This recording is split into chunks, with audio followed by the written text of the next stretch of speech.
Halo, selamat siang pemirsa. TV One akan menggelar debat pamungkas calon presiden dan wakil presiden esok hari. Debat ini merupakan rangkaian akhir dari kampanye pemilu presiden sebelum memasuki masa tenang mulai pada tanggal 14 April pukul 00 waktu Indonesia Barat.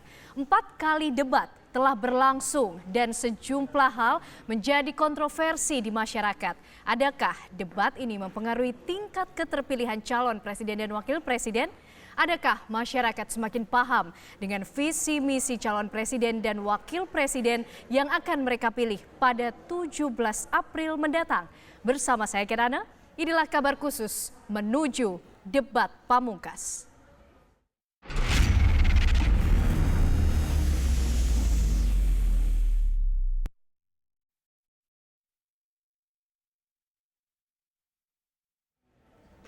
Sudah 4 kali calon presiden dan wakil presiden bersua, beradu program dan saling men-challenge visi serta program yang diajukan. Kita akan kembali menyimak momen paling menarik saat debat perdana calon presiden dan wakil presiden 2019.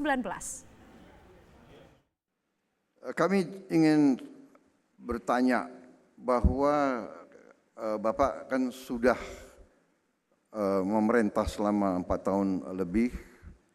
Yang kita ketemukan ada perasaan di masyarakat bahwa kadang-kadang aparat itu berat sebelah. Sebagai contoh, kalau ada kepala daerah, gubernur-gubernur yang mendukung paslon nomor 1, itu menyatakan dukungan tidak apa-apa. Tapi ada kepala desa di Jawa Timur menyatakan dukungan kepada kami, sekarang ditahan Pak, ditangkap. Jadi saya kira ini juga suatu perlakuan tidak adil, ya, juga menurut saya pelanggaran HAM karena menyatakan pendapat itu dijamin oleh Undang-Undang Dasar, Pak.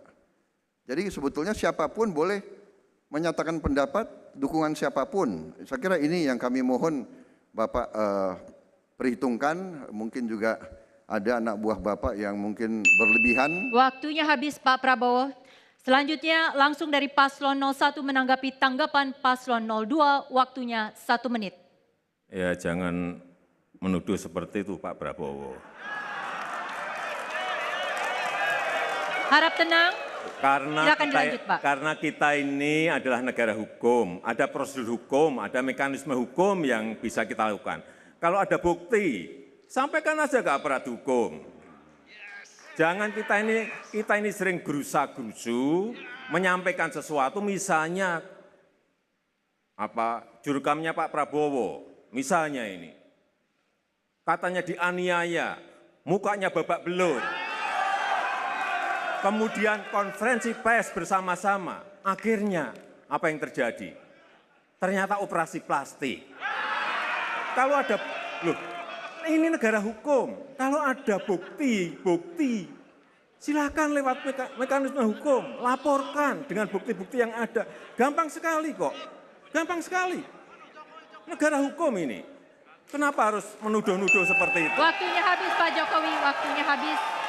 Ya, jadi kalau kami menilai bahwa perlu ada langkah-langkah yang lebih konkret, praktis, dan segera. Sebagai contoh, bagaimana bisa seorang gubernur gajinya hanya 8 juta. Kemudian dia mengelola provinsi umpamanya Jawa Tengah yang lebih besar dari Malaysia dengan APBD yang begitu besar. Jadi ini hal-hal yang tidak realistis. Jadi saya kira seorang kepala pemerintah eksekutif kalau benar-benar niat untuk memperbaiki itu, kita harus segera berani melakukan terobosan-terobosan supaya penghasilan para pejabat publik itu sangat besar. Kemudian kita potong semua kebutuhan-kebutuhan kampanye. Sebagai contoh, TV adalah milik rakyat dunia maya. Jadi nggak boleh kita terlalu banyak bayar untuk muncul di TV. Demikian juga radio, demikian juga baliho-baliho di kota-kota itu harus. Waktunya habis ya, Pak. Terima kasih. Selanjutnya, saya persilahkan kembali ditanggapi, waktunya 1 menit. Ya tadi sudah saya sampaikan bahwa rekrutmen yang berbasis kompetensi dan bukan finansial itu menjadi kunci. Saya berikan contoh, saya sendiri pada saat pemilihan wali kota, saya betul-betul menggunakan anggaran begitu sangat kecil ke partai pun, waktu pemilihan gubernur di DKI Jakarta, saya tidak mengeluarkan uang sama sekali. Pak Prabowo pun juga tahu mengenai itu. Ketua partai, pendukung pun juga tahu mengenai itu. Tetapi memang ini sekali lagi memerlukan sebuah proses yang panjang. Memerlukan proses yang panjang. Artinya apa? Pergerakan politik itu bisa dimulai dari relawan, bisa dimulai dari keinginan publik untuk mendapatkan pemimpin-pemimpin yang baik tanpa mengedepankan finansial. Saya tidak setuju apa yang tadi disampaikan oleh Pak Prabowo. Karena kita tahu gaji ASN kita, PNS kita sekarang ini menurut saya sudah cukup dengan tambahan tunjangan kinerja yang sudah besar. Yang penting menurut saya sekarang adalah perampingan birokrasi. Kemudian ada merit system, rekrutmen putra-putri terbaik melalui merit system, mutasi dan promosi sesuai dengan kompetensi, sesuai dengan integritas, sesuai dengan prestasi, sesuai dengan rekam jejak. Kemudian yang kedua juga ada pengawasan internal yang kuat. Ini penting sekali pengawasan internal dan juga tentu saja pengawasan eksternal, baik dari masyarakat, baik dari media, saya kira ini penting sekali, baik dari Komisi ASN, penting sekali pengawasan internal ini bagi perbaikan untuk birokrasi yang bersih. Terima kasih. Selanjutnya kami persilahkan kembali untuk paslon 02 memberikan tanggapan. Ya, saya kira terus masalahnya yang saya lihat, saya pelajari dari kasus banyak negara adalah tadi walaupun ada tunjangan, ada macam-macam yang disebut untuk kinerja, tapi tetap ada ketakutan para birokrat akan masa depan mereka. Jadi disitulah terjadi sikap ragu-ragu dan sikap tidak kuat mendapat godaan tawaran-tawaran dari swasta untuk bertindak di luar kepentingan rakyat, kepentingan umum. Ya, dengan membenahi pencatatan aset negara, saya pengalaman waktu di DKI bahwa kita bisa mendapatkan predikat wajar tanpa pengecualian. Itu digunakan dengan memotivasi para ASN menggunakan teknologi informasi. Kalau kita sudah tahu aset kita, mungkin akan lebih sulit untuk dikorupsi ke depan. Waktunya habis. Kita tahu korupsi adalah kejahatan yang luar biasa. Bahkan Pak Prabowo pernah mengatakan bahwa korupsi di Indonesia sudah stadium 4, meskipun ini saya enggak setuju. Tapi menurut ICW, partai yang Bapak pimpin termasuk yang paling banyak mencalonkan mantan koruptor atau mantan napi korupsi. Yang saya tahu, caleg itu yang tanda tangan adalah ketua umumnya, berarti Pak Prabowo yang tanda tangan. Bagaimana Bapak menjelaskan mengenai ini? Waktunya masih ada akan dimanfaatkan? Paslon 1 waktunya masih ada akan dimanfaatkan? Cukup. Langsung paslon 02 menjawab, waktunya adalah 2 menit. Baik, itu mungkin ICW, tapi saya sendiri belum dapat itu, laporan itu. Ya, dan benar-benar itu juga saya kira sangat subjektif. Ya, saya tidak setuju itu, saya seleksi caleg-caleg tersebut. Kalau ada bukti juga silakan laporkan kepada kami gitu. Kita tahan, para pendukung kita Dan tahan. begini. Ada juga kadang-kadang ya, tuduhan-tuduhan korupsi yang korupsinya itu ya menerima THR seluruh DPRD-nya semuanya lintas partai, Pak. Kalau kita sekarang cek di kejaksaan, boleh kita bandingkan berapa orang yang sekarang sudah menunggu masuk KPK ataupun sudah di dalam penjara. Kita bisa cek. Saya kira janganlah kita saling menuduh soal partai kita masing-masing ya.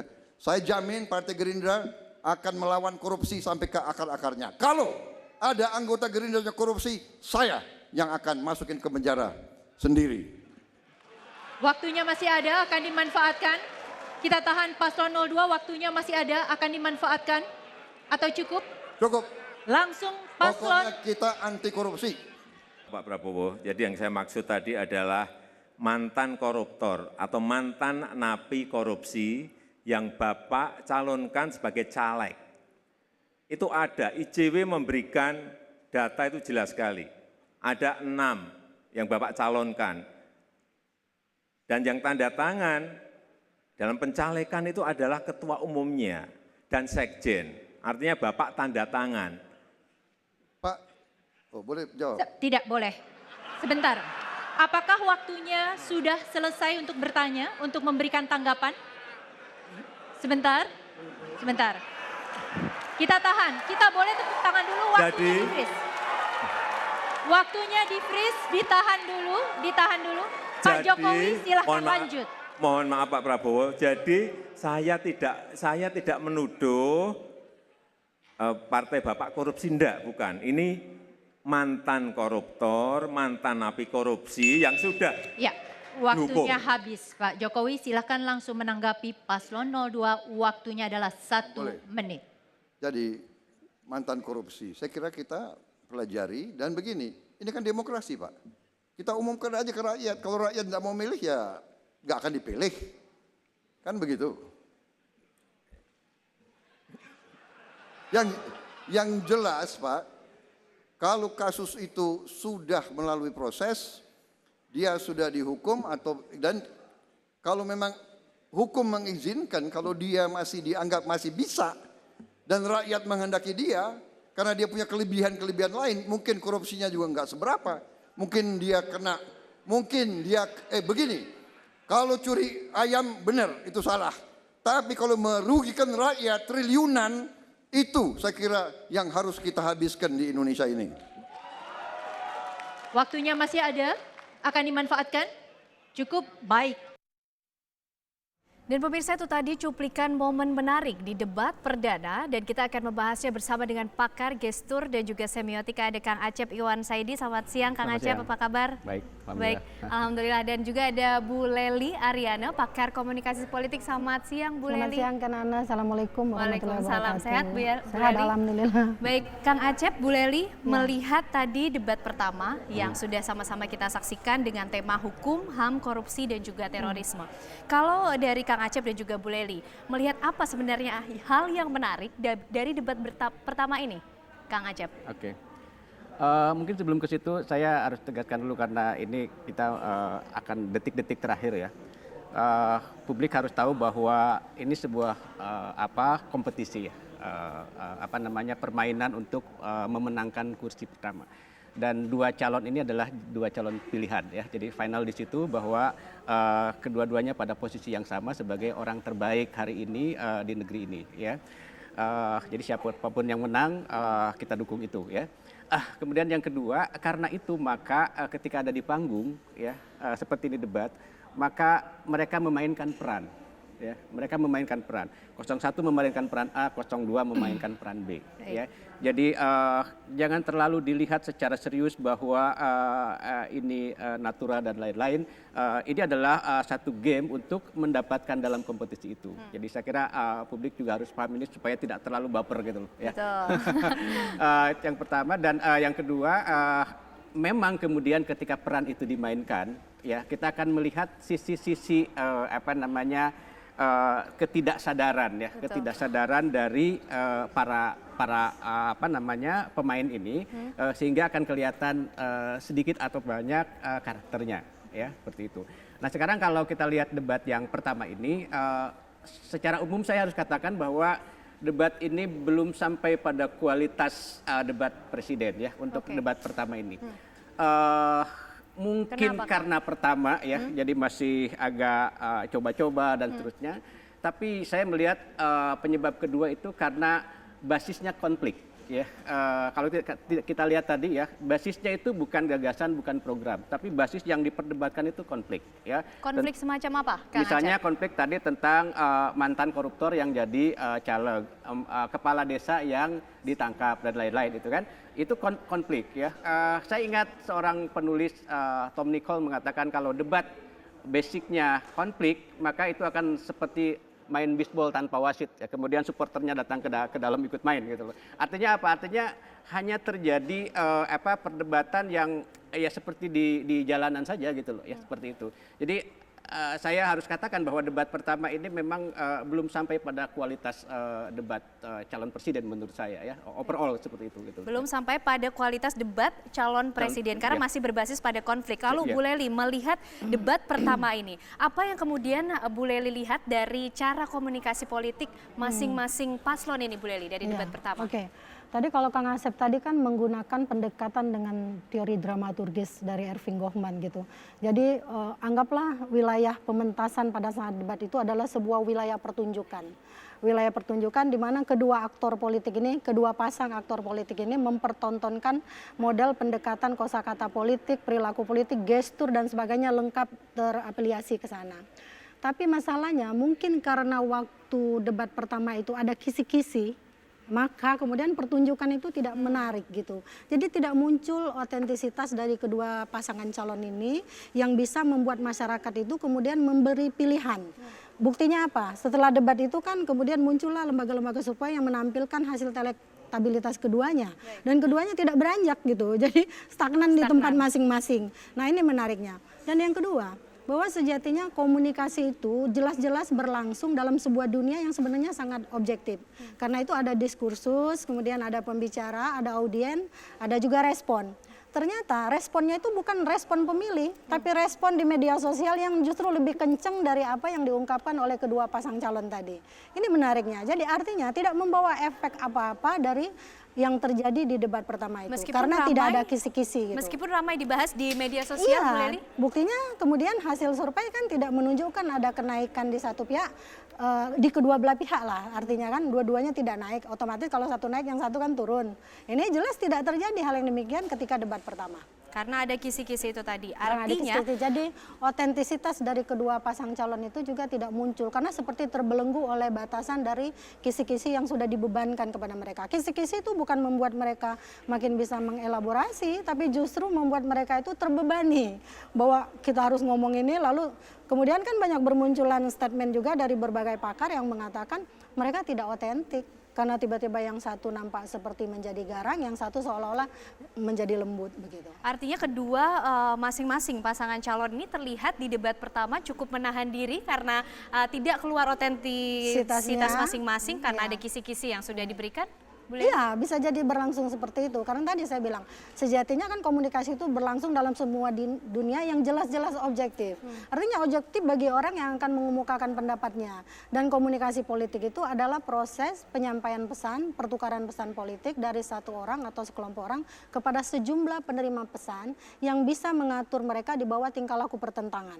Tapi itu tidak terjadi, itu menariknya menurut saya. Dan ini menjadi bahan kajian yang memang perlu kita telisik juga dari berbagai pendekatan gitu. Baik, kita nanti akan sama-sama membahas lebih dalam bagaimana kemudian cara komunikasi masing-masing pasangan calon. Kalau tadi terlihat menahan diri dan juga Kang Acep bilang ini belum pada taraf debat calon presiden. Nanti sesaat lagi pemirsa tetaplah bersama kami dalam kabar khusus jelang debat pamungkas.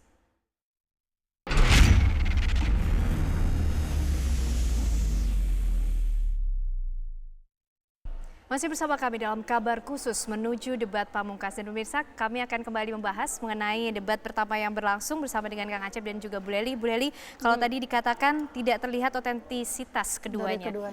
Apa perbedaan yang paling terlihat, Bu, dari gaya komunikasi masing-masing pasangan calon dari kesehariannya mungkin atau dalam kampanye dan pada saat debat pertama? Ya, tadi saya bilang karena kisi-kisi itu membebani gitu ya.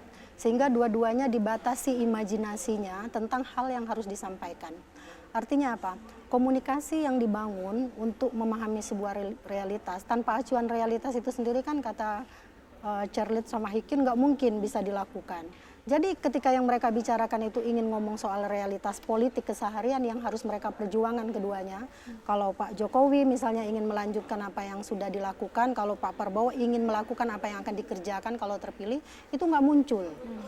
Fenomena ini menjadikan perdebatan itu berhenti di sana, jadi berhenti di panggung dalam saja. Respon yang berlebihan justru dari netizen. Jadi mereka justru tidak bisa menangkap respon dari apa yang diajukan, yang ditanyakan oleh masing-masing. Sehingga yang muncul adalah sehingga ada anggapan misalnya ini masalah pribadi dan sebagainya. Meskipun bisa menjadi debatable juga apakah itu pribadi atau tidak, karena dua-duanya harusnya membincang tentang program yang sudah dan akan dilakukan. Tapi yang sudah melakukan pun harus juga menyatakan apa yang akan dilakukan untuk memperbaiki satu situasi. Memang kelemahan Pak Jokowi waktu itu adalah mungkin tidak mengatakan memang benar misalnya kan kami sudah melakukan banyak hal, tapi itu belum bisa kami capai sepenuhnya. Nah kata-kata itu sampai debat keempat misalnya nggak muncul. Harusnya ada yang membisikkan itu sih menurut saya. Nah demikian juga dengan Pak Prabowo, ketika misalnya apa yang disampaikan kemudian bisa dibalik kembali sama Pak Jokowi. Jadi dua-duanya belum menemukan identitas tentang apa isi dari esensi komunikasi politik yang dipertukarkan, bukan disampaikan. Jadi mereka berhenti pada komunikasi politik yang saya anggap masih bersifat linear saja. Baik. Bu Deli, apakah memang ini terjadi karena ini merupakan pertama, Bu, debat yang pertama walaupun 5 tahun yang lalu Kang Acep, Bu Deli kita tahu semua keduanya sudah bertemu dan mungkin juga sudah menjalani debat seperti ini. Tapi apakah ada rasa gugup yang kemudian menghambat komunikasi keduanya sehingga tidak terlihat lepas? Memang benar, jadi siapapun dia kalau ingin maju ke sebuah panggung itu pasti ada nervous-nervousnya ya. Apapun dia, siapapun dia, tokohnya kita juga mungkin seperti itu ya. Nah yang menjadi logika publik itu misalnya bisa dibenarkan ketika ini adalah Kang Asep kan tadi bilang ini tidak nampak seperti debat calon presiden. Ada yang mengatakan seperti debat calon bupati, wali kota atau gubernur saja. Jadi saya mengukuhkan apa yang Kang Asep katakan, itulah yang terjadi sehingga asumsi publik, apakah keduanya tidak siap? Saya pikir mereka siap, tapi karena dibebani oleh kisi-kisi, buktinya di debat kedua agak muncul elaborasi dari yang ingin mereka sampaikan dan pertukarkan secara komunikasi politik. Baru bertemu tempo dan juga ritmenya di segmen selanjutnya justru ya Bu ya? Justru di debat kedua. Kemudian juga masalah waktu. Waktu itu juga membebani kita. Ketika misalnya baru mau menyampaikan A, tapi karena pengantarnya terlalu panjang, sehingga berhenti justru bukan pada substansi masalah yang ingin kita sampaikan. Ini membuat masyarakat tidak menerima informasi yang utuh dari apa yang dikomunikasikan tadi. Baik, Kang Acep, lalu kalau tadi kita bilang ini justru masih berdasarkan konflik, sehingga tidak terlihat bahwa keduanya justru menyampaikan apa yang kemudian menjadi konten dan juga visi misi yang ingin diangkat. Lalu Kang Acep melihat ini seperti apa Kang? Apakah memang karena ada kisi-kisi tadi atau ada hal lain yang mempengaruhi? Ya, satu memang karena kisi-kisi itu ya, dia membatasi tadi Bunda Leli mengatakan membatasi imajinasi. Dua, bahwa ada problem-problem dari luar panggung yang mau tidak mau memang terbawa ke dalam panggung, karena kan sudah terkondisikan ya sejak lama polarisasi ini. Hingga ketika di panggung kode, kalau dalam semiotika kan kalau mereka ketika ke panggung itu melakukan dua hal untuk dua pihak. Pertama, mengencoding ya, membuat kode-kode untuk ditafsirkan oleh oleh lawan bicara dan oleh publik, ya kan. Kemudian di sisi lain mereka juga mendekoding, menafsirkan apa yang dikatakan oleh lawan dan tafsirannya itu juga harus ditafsir lagi oleh publik. Ini kan kemudian menjadi beban tuh, ya, menjadi beban. Dan ini kenapa di debat pertama belum muncul, karena saya melihat beban-beban itu masih terasa kuat pada mereka. Nah sekarang kembali kepada apa yang saya tadi katakan, keduanya kan memainkan peran ya.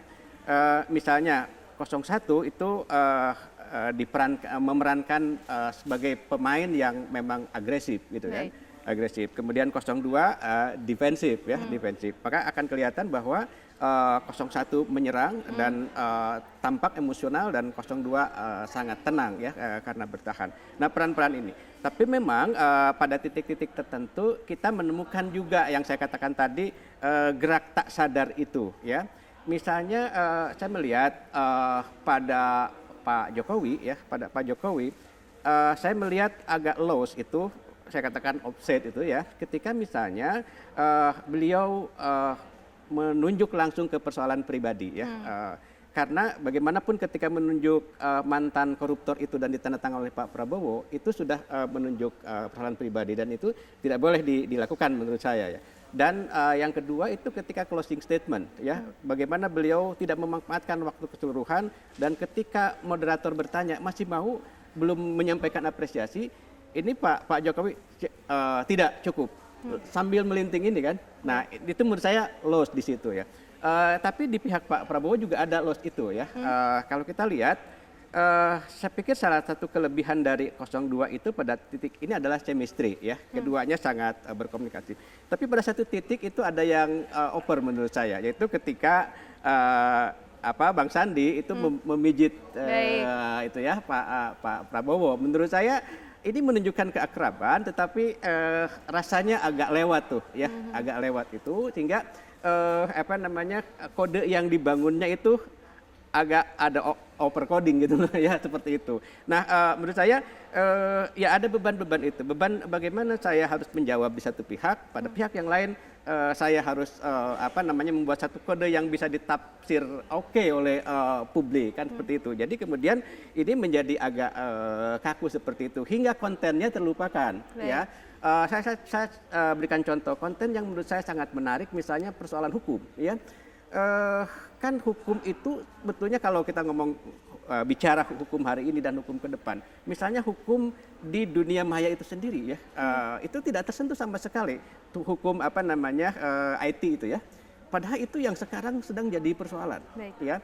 Dan kemudian kalau misalnya bicara soal milenial ke depan ya, ini kan akan menjadi konten milenial ke depan. Jadi artinya sebenarnya banyak isu-isu mengenai tema dari hukum, HAM, korupsi, terorisme yang seharusnya lebih banyak dibahas. Lebih banyak dielaborasi. Daripada harus kemudian berdasarkan konflik dan terlihat saling menyerang itu saling tadi menyerang, kan. ya. Lalu bagaimana sebenarnya kalau dari segi semiotik sendiri melihat sikap kedua pasangan calon ini ketika menghadapi serangan itu tadi, Kang Acep? Ya,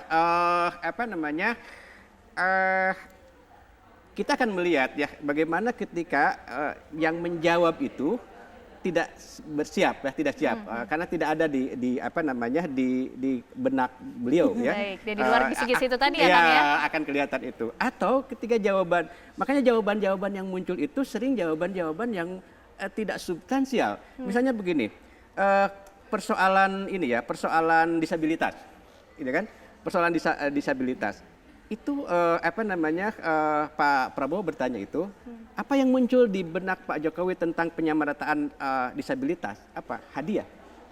Ya, menurut saya ini permukaan ya. Kemudian ketika persoalan rekrutmen ya, rekrutmen. Apa yang muncul di pihak Pak Prabowo itu juga uang gitu loh. Ya kan? Dan menurut dua-duanya sama. Sama sebetulnya gitu kan. Jadi tidak dielaborasi lebih jauh konten-konten yang sebetulnya sangat menarik gitu. Karena itu tadi, karena ya saya katakan saya berbaik sangka bahwa ini karena pertama gitu ya, masih alergi lah, masih gitu lah, seperti itu juga masih mencoba-coba nih seperti itu. Baik, ya. Bu Reli, itu artinya ternyata kondisi-kondisi yang tidak dipersiapkan seperti tadi kemudian saling menyerang satu sama lain dan justru mengarah ke persoalan-persoalan pribadi ya, Kang Acep, tidak menjurus kepada isu yang terkait. Ini merupakan suatu kendala yang tidak dipersiapkan oleh keduanya karena ada kisi-kisi itu tadi kembali. Saya ingin mengatakan dulu ya, apakah persoalan calon anggota legislatif yang korup itu adalah pribadi? Bukan.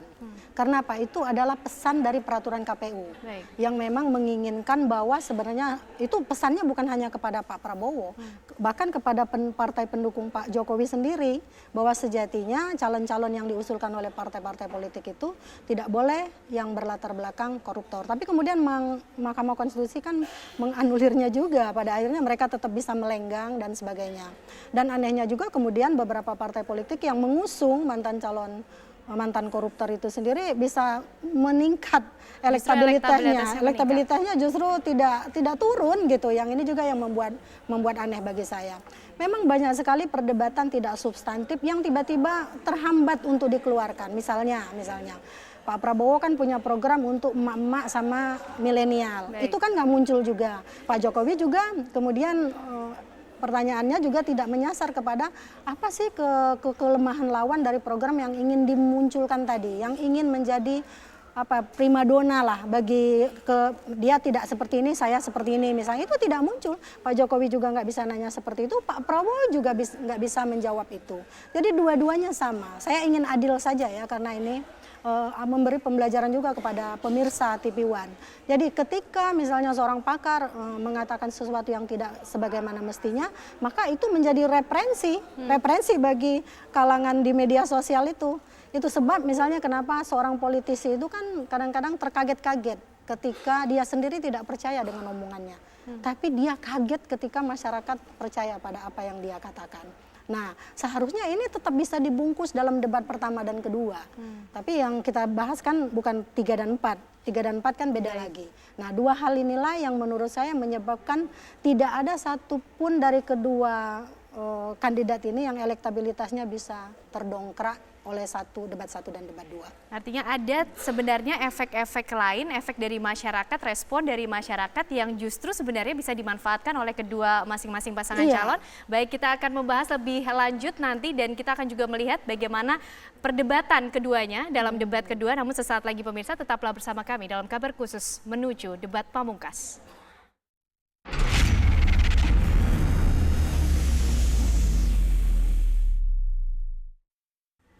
Pemirsa, dalam debat kedua Pilpres 2019, Capres 01 Joko Widodo menyatakan Capres Prabowo memiliki lahan ratusan ribu hektar di Kalimantan Timur dan Aceh Tengah. Prabowo menjelaskan lahan yang dimaksud adalah milik negara dan ia hanya memiliki hak guna usaha atau HGU. Dan berikut cuplikan debat kedua Pilpres 2019 yang berlangsung pada 17 Februari lalu. Kepada Capres nomor urut 02 terlebih dahulu untuk menyampaikan pertanyaan kepada Capres nomor urut 01. Waktu Bapak 1 menit dimulai ketika berbicara. Silakan Pak.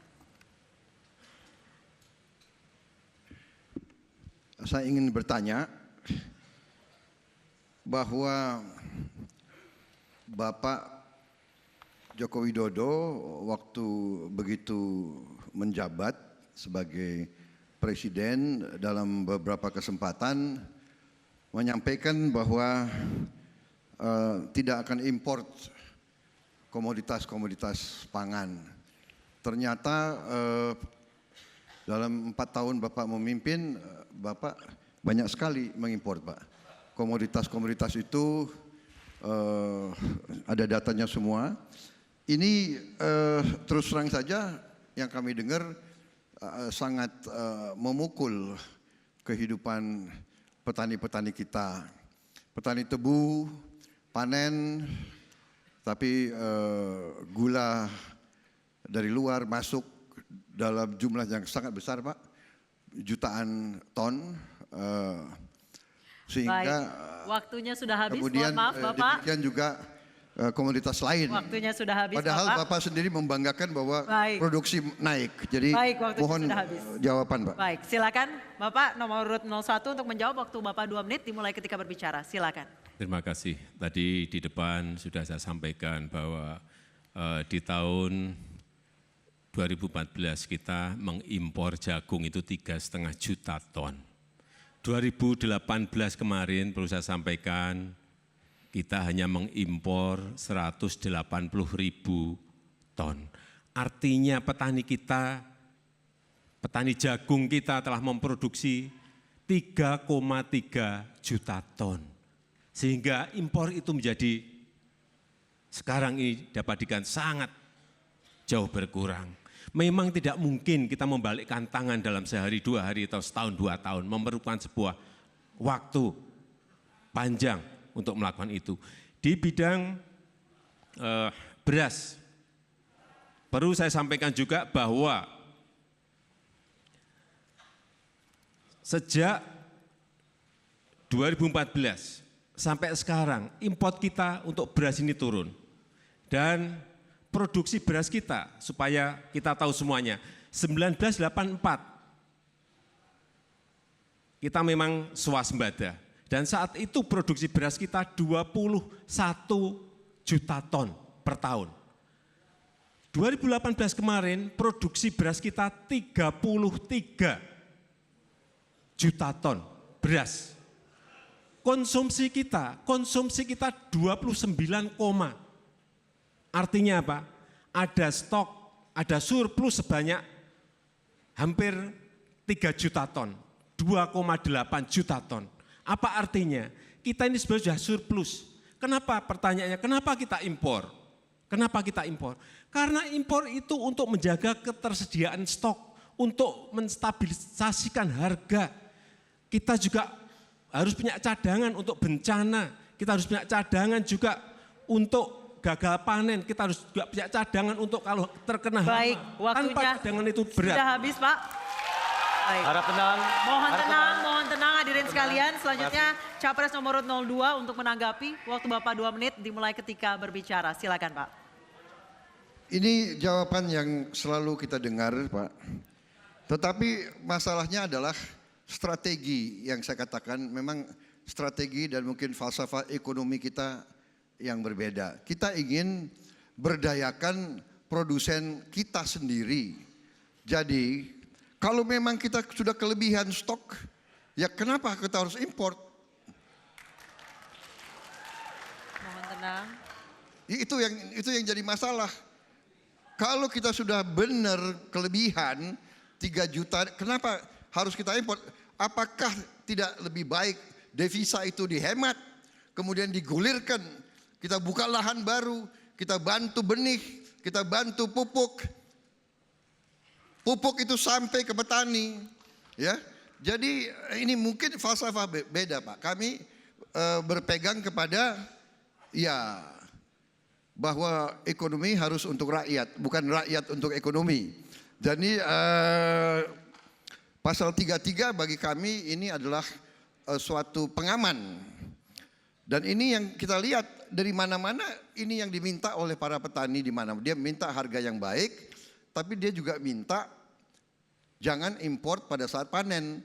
Jadi saya kira mungkin Menteri Perdagangan Bapak tidak melaporkan ke Bapak bahwa baru-baru saja beliau merubah keputusan Menteri, Pak. Kalau dulu tidak boleh import 1 bulan sebelum panen dan tidak boleh import 2 bulan setelah panen. Sekarang boleh import, Pak. Ini tolong Bapak perlu cek karena ini jadi masalah di bawah. Ini yang dikeluhkan oleh petani-petani kita di mana-mana dan ini masalah menurut saya adalah masalah yang mendasar ya, bahwa kita harus benar-benar berdiri di atas kaki kita sendiri dan tidak Baik, tergantung. waktunya sudah habis Bapak. Terima kasih. Silakan Capres nomor 01 untuk menanggapi. Waktu Bapak 2 menit dimulai ketika berbicara. Silakan Pak. Memang yang paling sulit adalah menjaga keseimbangan harga. Petaninya senang, masyarakat juga senang. Kalau kita hanya ingin menaikkan harga produk gabah, ya dinaikkan saja HPP kita. Tetapi harga di pasar akan juga ikut naik. Masyarakat akan merasakan beban di situ. Keseimbangan inilah yang terus kita jaga. Artinya apa? Petani juga bisa mendapatkan untung, tetapi masyarakat juga bisa menjangkau harga yang ada di pasar. Sebetulnya kesulitannya ada di situ. Inilah fungsi pemerintah, menjaga stabilitas harga, menjaga stabilitas stok, agar dua-duanya ini mendapatkan keuntungan. Kita juga memiliki strategi besar, supaya rakyat juga tahu, yaitu membangun bendungan sebanyak-banyaknya. Karena kebutuhan air yang ada di negara kita ini untuk pengairan sawah itu baru tersuplai 11%. Dengan terbangunnya 49 waduk yang telah kita kerjakan ini, itu baru mensuplai 20% dari kebutuhan yang ada. Strategi besarnya ada, tetapi yang harian, yang mingguan ini juga harus kita selesaikan. Kita terus harus membangun waduk ini agar di semua provinsi yang memiliki peluang untuk menaikkan produktivitas itu betul-betul ada airnya. Contoh di NTT. Kita telah bangun 7 bendungan di NTT saja. Karena di NTT tanpa air, nggak mungkin mereka bisa nanam. Tanpa air nggak mungkin mereka bisa nanam. Karena problemnya ada di situ. Di NTB juga sama, dibangun bendungan kan tanpa air juga mereka nggak akan bisa menanam apa-apa. Inilah strategi besar, tetapi juga ada strategi jangka pendek dan jangka menengah yang kita kerjakan. Baik, masih ada waktunya Bapak. Silakan, sudah cukup? Baik. Baik, terima kasih dan sekarang waktunya Capres 01 yang akan memberikan pertanyaan kepada Capres 02 untuk Bapak Joko Widodo. Kami persilakan. Waktunya 1 menit. Terima kasih. Infrastruktur apa yang akan Bapak bangun untuk mendukung pengembangan unicorn Indonesia? Terima kasih. Silakan Pak, langsung. Yang Bapak maksud unicorn. Unicorn. Maksudnya yang apa itu online itu. Iya Pak, itu ya. Saya kira prasarana yang kita bangun ya kita tentunya fasilitasi, kita kurangi regulasi, kurangi pembatasan karena mereka lagi giat-giatnya, lagi pesat-pesatnya berkembang. Jadi saya akan dukung segala upaya untuk memperlancar. Mereka juga mengalami kesulitan dalam arti merasa sekarang ada tambahan-tambahan regulasi, ada tambahan-tambahan mereka mau dipajak rupanya dalam perdagangan online. Ini yang mereka juga mengeluh. Jadi saya menyambut baik dinamika perkembangan bisnis seperti itu. Ini luar biasa pesatnya dan ini memungkinkan membuka peluang-peluang luar biasa. Jadi saya sangat mendukung hal-hal seperti itu. Terima kasih. Baik, langsung ditanggapi oleh Bapak.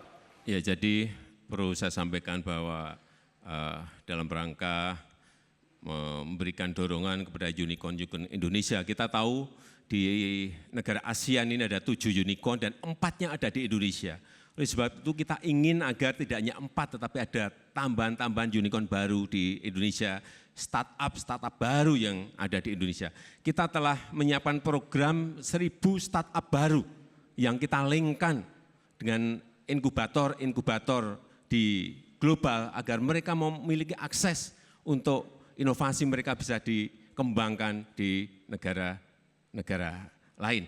Kita dalam rangka infrastruktur, dalam rangka mendukung unicorn ini, kita juga membangun infrastruktur yang tadi sudah saya sampaikan, Palaparing di Indonesia bagian Barat telah 100% selesai, Indonesia bagian Tengah 100% selesai, Indonesia bagian Timur 90% selesai dan nanti di Juni insya Allah 100% juga akan selesai.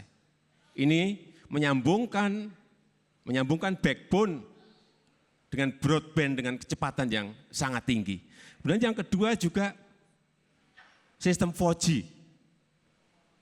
Ini akan kita teruskan, sekarang baru mencapai 74%, tapi saya meyakini insya Allah sampai akhir tahun ini seluruh kabupaten dan kota provinsi yang ada di tanah air akan sudah tersambungkan.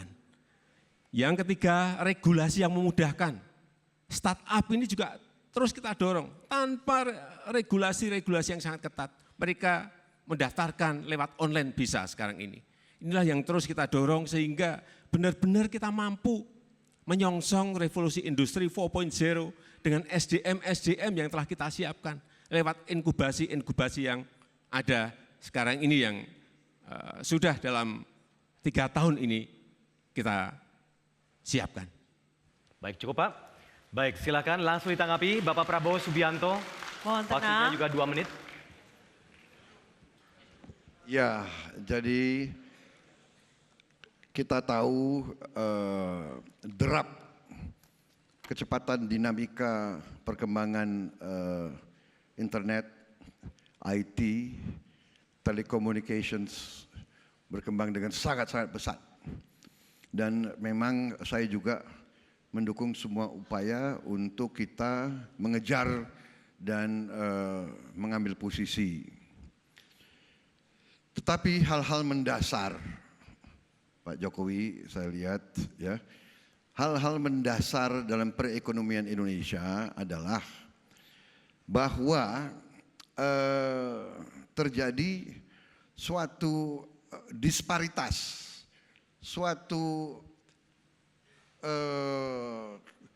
segelintir orang kurang dari 1% menguasai lebih dari setengah kekayaan kita.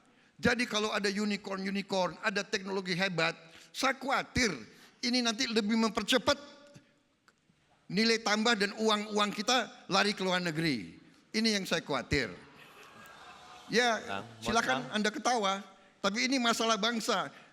kekayaan Indonesia tidak tinggal di Indonesia. Menteri Bapak sendiri mengatakan bahwa ada 11.400 triliun uang Indonesia di luar negeri. Di seluruh bank di Indonesia uangnya hanya 5.465 triliun.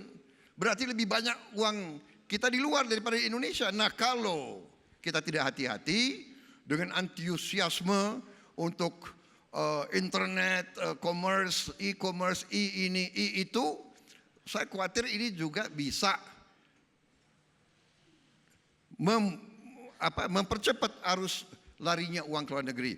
Ini bukan saya pesimistis. Ini saya ingin ingin menggugah kesadaran bahwa sistem sekarang ini sudah habis Bapak. Mohon maaf, memungkinkan uang kita mengalir ke luar negeri. Itu saja. Sudah habis Bapak. Terima kasih. Terima kasih. Mohon tenang sekali lagi. Baik pemirsa, itu tadi cuplikan debat kedua Pilpres 2019 yang berlangsung pada 17 Februari lalu dengan tema energi dan pangan, sumber daya dan lingkungan hidup, serta infrastruktur. Bu Lely, kalau kita melihat dari debat kedua ini perbedaan dari debat pertama, apakah dalam debat kedua ini, karena keduanya sekarang sendiri-sendiri, tidak bersama dengan cawapresnya, terlihat percaya diri kedua calon presiden ini semakin tumbuh di debat kedua atau seperti apa Bu Lely? Saya ingin menggunakan teori Simanov ya. Jika Anda adalah sedang bermain bridge dan Anda adalah pembagi kartunya, maka Anda harus memberi penawaran lebih dahulu. Nah, dua-duanya mulai muncul, ya mulai muncul. Tapi memang kemudian orang mengatakan waktu itu capres yang tertukar, iya kan? Ada persepsi publik tentang itu. Karena tiba-tiba nampak Pak Jokowi sedikit lebih garang, Pak Prabowo menjadi lebih halus. Dan itu kontradiktif jadinya. Jadi tidak, justru itu yang saya katakan tadi, di debat pertama tidak memunculkan otentisitas karena ada kisi-kisi, di debat kedua tidak memunculkan tipologi dari tipikal mereka masing-masing. Nah, ini yang menyebabkan bahwa pesan yang dipertukarkan di antara keduanya itu kan harusnya berlangsung kalau Thomas Lindlop bilang itu kan ada 3 genre yang kita bisa amati. Yang pertama genre isi, yang kedua genre interpretasi, yang ketiga adalah genre tindakan sosial. Karena apa? Karena kita rata-rata penonton termasuk Ken kan nggak ada di tempat pada saat itu. Maka yang kita interpretasikan adalah bagaimana media mengemasnya. Media mengemasnya itu kan lengkap dengan narasumber pada saat debat itu berlangsung, ya kan? TV One beda, yang lain-lain juga beda, gitu kan? Sehingga karena ketika itu dikolaborasi dengan pendapat para narasumber yang saat itu mengomentari langsung debat dan pemirsa, gitu, pemirsa mendengar, maka muncullah interpretasi terhadap isi yang berbeda. Jadi memang sudah keluar si originalitasnya sedikit, lalu tertutupi oleh figur yang nampak tertukar tadi, itu sedikit. Apa yang kemudian menyebabkan terlihat figur yang nampak tertukar ini? Itu tadi, karena biasanya kan Pak Prabowo itu tampil dengan agak keras, tegas katanya gitu ya, kemudian lebih spontan. Betul. Seperti itu. Tiba-tiba seperti menjaga apa yang harus dikatakan, yang dibicarakan. Nah, justru beberapa pihak mengomentari kemudian para pakar yang saat itu menampilkan di debat itu lalu dikomentari oleh media. Maka interpretasi media menyasar ke publik juga. Nah, sehingga genre dari isi yang ditampilkan, apa yang seharusnya dibahas itu seperti kok tidak substansial lagi ya, gara-gara pertukaran tipikal tadi. Gitu. Baik, berarti Kang Acep, tidak substansial. Seperti itukah? Apakah memang debat kedua ini masih kurang substansial dengan isu-isu dan tema yang diangkat dibandingkan debat pertama atau sudah lebih baik? Ya, kalau tadi Bunda Lely mengatakan tertukar, calon yang tertukar, menurut saya ini juga karena memang mereka memerankan yang direncanakan di luar panggung oleh timnya. Peran ini yang harus diambil dan peran ini harus diambil. Sampai 2 kali debat ini Pak Prabowo mengambil peran defensif, ya tenang, Pak Jokowi mengambil peran yang ofensif, ya yang menyerang gitu kan. Jadi peran-peran inilah yang memang ditampilkan di secara semiotik di di panggung. Nah, kalau kita bandingkan dengan debat pertama, debat ini memang lebih elaboratif ya dibandingkan dengan debat pertama. Mungkin karena sendiri, mungkin karena karena debat keduanya sudah mulai terbiasa nih ya. Kita akan melihat di sini saya melihat secara semiotik Bu Naleli tadi menggunakan teori, saya juga gunakan teori nih. Ada semiotikanya. James Salp, seorang pakar semiotika dari Denmark, mengatakan bahwa apa yang dikatakan itu adalah ekspresi dari konten, ya. Kontennya itu pemikirannya. Nah, di sini kita melihat ekspresi dari sebuah konten, ya. Kontennya itu memang dua-duanya menurut saya sudah menampakkan kegelisahan tentang bangsanya, ya. Kegelisahan tentang negaranya, hingga kalau dia menjadi presiden dia harus melakukan apa, atau pada titik Pak Jokowi sudah melakukan apa. Nah, pada Pak Prabowo kita lihat bahwa kegelisahan itu adalah pada titik substansi apapun yang dilakukan oleh negara, kalau kekayaan itu masih ke luar negeri, kalau korupsi itu masih masih menggejala dan lain-lain, itu semua tak berarti gitu ya. Itu semua tak berarti. Dan ini menurut saya kegelisahan besar seorang Pak Prabowo, ya, yang selalu diulang-ulangnya itu. Maka beliau itu tidak terlalu konsen pada soal-soal teknik, ya kan? Makanya tadi kan ada unicorn lah atau apalah. Itu tak penting bagi beliau kalau semuanya itu tidak mensejahterakan rakyat, kalau semuanya itu tidak melindungi aset negara dan seterusnya. Ini kegelisahan besar, ya. Nah, pada Pak Jokowi itu sebaliknya kegelisahannya. Kegelisahannya adalah bagaimana sebetulnya pemimpin itu harus bisa menerjemahkan kegelisahan-kegelisahan besar itu. Ya, maka beliau selalu berbicara pada tataran teknis, ya. Satu, karena beliau memang pengalaman 4 tahun setengah, ya. Bekerja terus, jadi apa yang dikerjakannya memang sudah menubuh pada Pak Jokowi, sehingga kita ditanya apapun jawabannya kan ke sana, karena itu yang dilakukan di dalam kesehariannya sebagai presiden. Jadi bagaimana yang gagasan-gagasan besar itu diterjemahkan, karena kalau tidak terjemahkan nggak penting juga kan gitu, ya. Jadi yang ideal memang duanya disatukan kan. Gitu. Jadi ini punya gagasan besar, ini punya bagaimana teknik pelaksanaannya. Tapi saya ingin katakan sekali lagi bahwa di sini kita sudah melihat, ya, sudah melihat kegelisahan-kegelisahan itu tertampilkan oleh kedua sosok ini secara artinya semiotik. Sudah tidak di permukaan lagi, Kang Acep. mulai Artinya masuk, bobot dari debat ini sudah mulai masuk ke dalam tahap bahwa memang ini debat presiden. Ya, saya melihat ke sana, ya. Saya sudah melihat ke situ, ya. Ada hal-hal yang lebih dielaborasi. Meskipun memang hal-hal yang ke konflik itu masih muncul. Tapi frekuensinya sedikit, ya. Kayak tadi kan misalnya soal soal kepemilikan tanah, ya. Kepemilikan tanah. Menurut saya pada titik ini memang juga ini kan menjadi debatable, ya, menjadi debatable bahwa satu sisi ini cenderung karena peran yang dimainkan sebagai penyerang, maka jatuhkan dia di lapangan kan gitu. Maka sedikit rentan kemudian untuk menyerang pribadi, ya kan gitu. Nah, seperti itu. Sementara yang ini karena posisinya ini, maka apapun serangannya kula gitu kan, kita main ini aja gitu. Makanya Pak Prabowo itu menanggapi kritik kalau begitu namanya, apa yang disampaikan Pak Jokowi itu tidak pada saat itu, tidak pada kemudian pada sesi berikutnya, tapi pada closing statement. Dan Pak Prabowo mengatakan mohon izin, ya kan, mohon izin saya mau menanggapi apa yang dikatakan tadi oleh Pak Jokowi. Jadi justru senjata pamungkas ini disimpan di closing statement dalam perjalanan debat ini. Iya, karena yang panasnya harus diturunkan dulu. Baik. Ya kan, karena kalau dijawab pada saat itu perdebatan akan panas.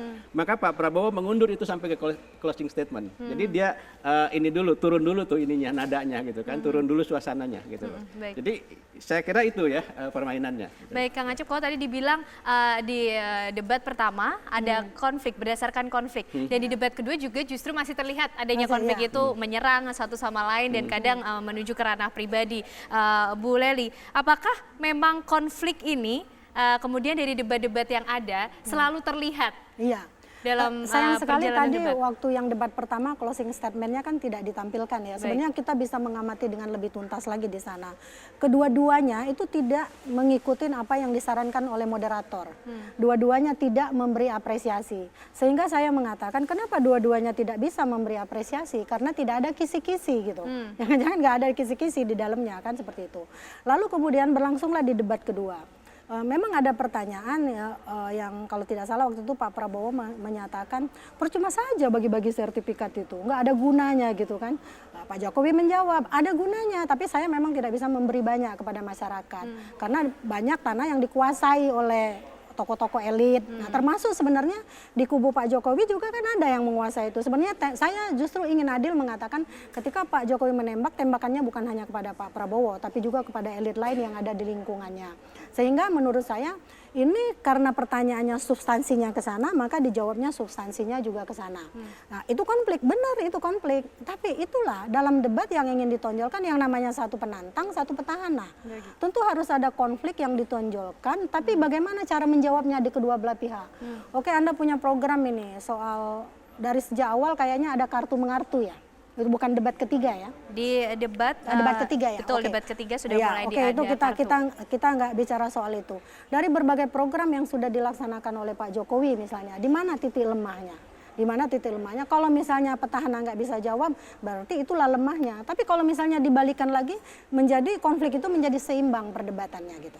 Tapi jawaban-jawaban yang kemudian disampaikan oleh kedua calon presiden ini apakah memang sudah memunculkan esensi dari visi misi yang kemudian diangkat? Iya, itu memunculkan sebagian dari visi misi. Karena tadi saya katakan sampai debat kedua, saya tidak melihat di keduanya gitu. Misalnya sasaran untuk milenial tadi. Kan ketika Pak Jokowi menanyakan unicorn itu kan itu terkait dengan lapangan kerja sebenarnya. Bagi anak-anak muda milenial yang baru tamat sekolah dan sebagainya. Itu nggak ada elaborasi itu. Juga bagi mama yang katanya tempe setipis ATM, misalnya biaya hidup mahal. Nah itu juga tidak dielaborasi sedemikian rupa. Karena jangan lupa kemudian ini dibuktikan sampai dengan debat kedua selesai, dua-duanya tidak terkontribusi oleh debat itu sehingga elektabilitasnya tetap stagnan. Gitu. Baik, kita akan membahas nanti lebih lanjut lagi. Masih banyak yang akan kita dalami dari debat pertama dan juga melihat debat kedua untuk nanti melihat debat pamungkas. Tetaplah bersama kami pemirsa, kami akan kembali hadir sesaat lagi.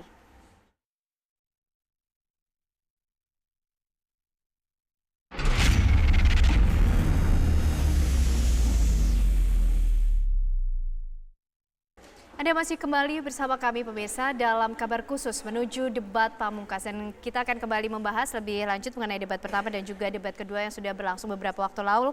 Kang Acep, kalau kita melihat debat kedua ini kan juga ada yang berbeda dari penataan landscape dari panggung debat itu sendiri. Kalau dari debat pertama ada kemudian pendukung masing-masing paslon di belakangnya. Di debat kedua landscape berubah, tidak ada pendukung di belakangnya. Apakah ini juga cukup mempengaruhi kemudian gaya komunikasi dan juga pembawaan kedua capres-cawapres? Ya, karena banyak kritik ya ketika di debat pertama di belakangnya siapa itu. Betul. Ya, kemudian pada debat kedua ini memang dibiarkan sendiri. Barangkali memang KPU juga ingin melihat kalau mereka sendiri seperti itu tidak ada siapa di belakangnya akan seperti apa ya. Di satu sisi ya kita melihat bahwa mereka lebih, menurut saya kedua tokoh ini lebih tampil, sebetulnya lebih tampil lepas gitu kan, daripada di belakangnya ada mengganggu juga di kamera itu kan sebetulnya di televisi itu. Seperti itu. Kemudian saya ingin menambahkan ya, ketika peran-peran ini dimainkan oleh kedua pihak, kedua tokoh ini, maka kita akan segera melihat titik lemahnya justru pada peran yang dimainkannya itu, ya kan, secara semiotik. Misalnya Pak Jokowi di 01 memerankan seorang penyerang, maka titik lemahnya ketika beliau ketika offside ketika menyerang ya. Kalau kita perhatikan dari sejak awal sampai akhir, coba perhatikan dengan detail wajah Pak Jokowi, nggak senyum sedikit pun, ya kan. Kemudian memandang itu seperti tidak suka, terus ya kadang-kadang ini menapiskan pada pertama itu menapiskan lengan beliau gitu kan. Jadi memang itu diperankan seperti itu. Jadi menurut saya ini ketika publik tidak tahu bahwa ini adalah sebuah permainan, maka tentu saja ini akan menimbulkan reaksi pada publik, dan kita lihat di netizen ya, ketika kok Pak Jokowi sehingga beberapa posenya ada di ini kan, menatap dan seterusnya. Itu menurut saya di situ nih agak titik lemahnya pada perannya itu. Nah, tidak pernah sedikit pun mengapresiasi apa yang disampaikan oleh Pak Prabowo. Bahkan ketika Pak Prabowo mengatakan ini sudah selesai, terus Pak Jokowi bilangnya begitu, ya saya setuju saja. Nah gitu kan, setuju saja itu kan ya enggak kemudian mengatakan ya kita memang harus apalah gitu ya dengan bahasa. Ini tidak, karena memang perannya itu. Pada saat yang sama di Pak Prabowo itu juga titik lemahnya di situ ya.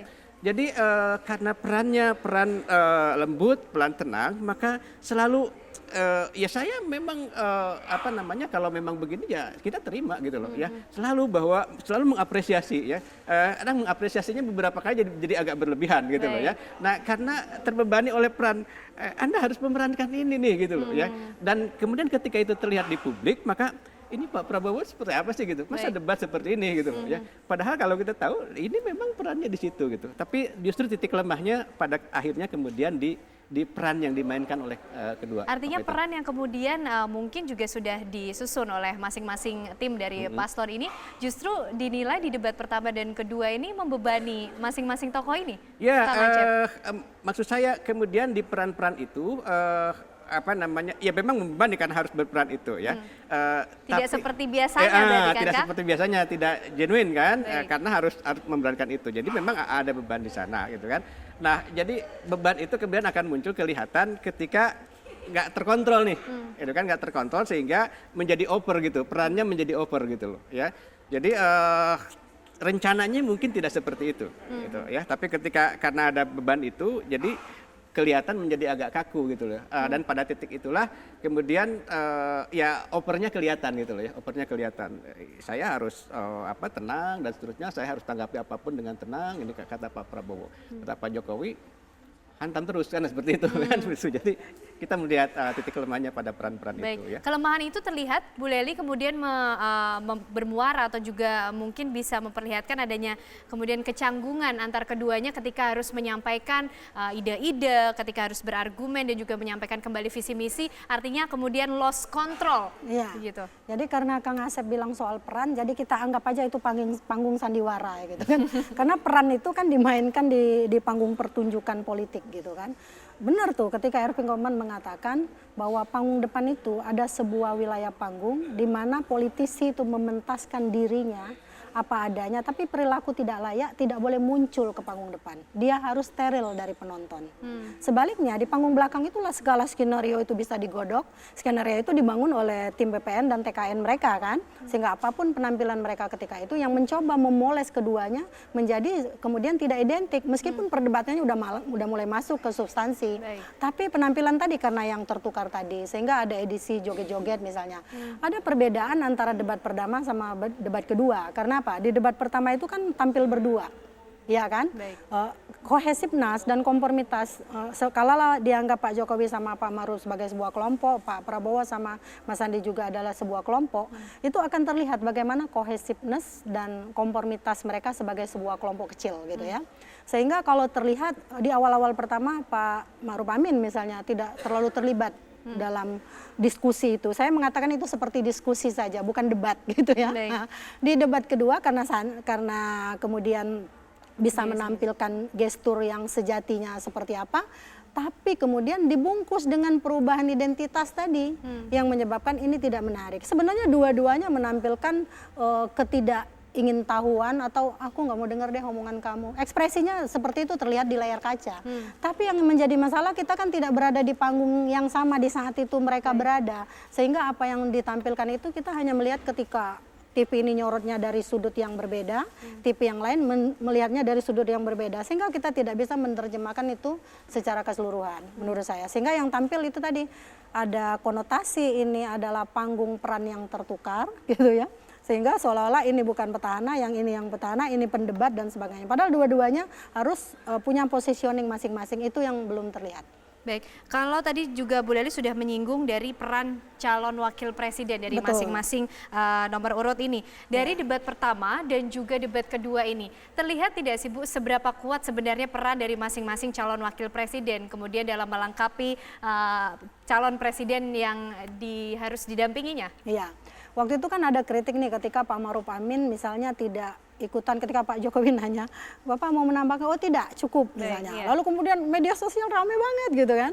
Tapi ketika ada substansi pertanyaan tentang terorisme, misalnya Pak Ma'ruf Amin bisa menjelaskan dengan tuntas. Mungkin itu yang Kang Asep bilang tadi, uji coba dulu deh penjajakan, gemeternya mau diturunkan ke tensi yang berapa gitu kan. Nah, maka di debat kedua itu menjadi persoalan lain. Jadi memang terlihat kolaborasi, saya bilang itu saya namakan cohesiveness dan konformitas mereka sebagai sebuah kelompok kecil.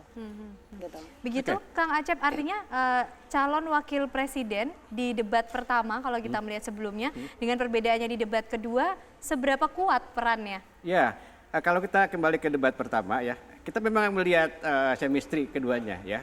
Harus diakui di panggung pertama itu sepanjang debat ya, kalau kita perhatikan hubungan chemistry Pak Jokowi dengan dengan Pak Ma'ruf Amin itu nyaris tidak terbangun tuh relasinya. Kenapa, Kang? Kenapa itu terlihat misalnya, kemudian? saya akan berikan contoh ya.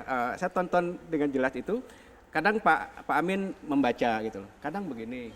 Tidak pernah hanya satu kali ketika Pak Amin menjawab apa saya lupa, kemudian Pak Jokowi terorisme itu. Ya, itu kan seperti itu. Kemudian ini selebihnya itu tidak ada kontak apapun ya. Jadi ini problem barangkali karena persoalan kisi-kisi usia, tadi. kisi-kisi juga, Kisi-kisi dan mungkin juga juga ada karena rentang usia yang cukup jauh mungkin. Pak Ma'ruf Amin seorang kiai yang sudah sepuh dan seterusnya, jadi seperti ada gap ya. Iya. Nah, berbeda sama sekali dengan yang ditampilkan oleh Pak Prabowo dengan Sandi. Sandi dominan malah. Sandi sangat ini ya, bagaimana mengapresiasi ketika Pak Jokowi Pak Prabowo bicara kepalanya mengangguk-angguk, kemudian ketika menjawab soal Gerindra ada dialog. Saya kan sudah tidak lagi anggota Gerindra Pak, kecuali kalau Bapak angkat lagi gitu kan. Jadi enak banget tuh ya chemistry kedua ini. Memang ada ada itunya tadi ketika ada joget-joget. ketika joget, ketika mengguk ini. Nah, menurut saya ini agak terindikasi seperti apa Kang itu, Kang, sikap dari Pak Sandi sendiri?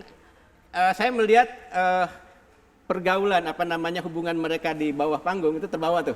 Itu kan kedekatannya. Jadi harusnya Sandi tahan loh, jangan begitu gitu loh. Kalau tidak ada itu kan luar biasa gitu loh. Ya. Iya. Saya melihat Itu merusak penampilan mereka karena itu panggung resmi ya gitu ya, panggung resmi.